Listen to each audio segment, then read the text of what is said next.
નમસ્કાર વિદ્યાર્થી મિત્રો, નવા આરઆર આવી ચૂક્યા છે.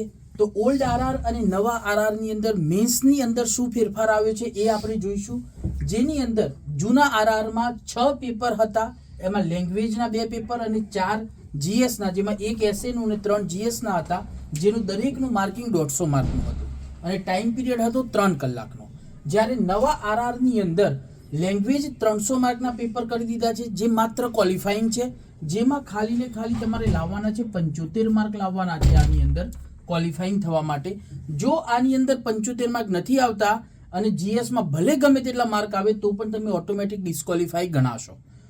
મેન્સની અંદર તમારે હવે જીએસ બેઝ સિલેક્શન સિસ્ટમ બનાવી દીધી છે, જેમાં જીએસ ના 4 પેપર છે જે 250 માર્કના છે અને એક પેપર એસએ નું છે એ પણ 250 માર્કનું છે, કે જેની અંદર સંભાવના આવી છે કે 2 જ એસએ લખવાના આવશે અને એસએ જે છે 125 માર્કના હશે અને ટાઈમ પીરિયડ પાછો 3 કલાકનો જ છે.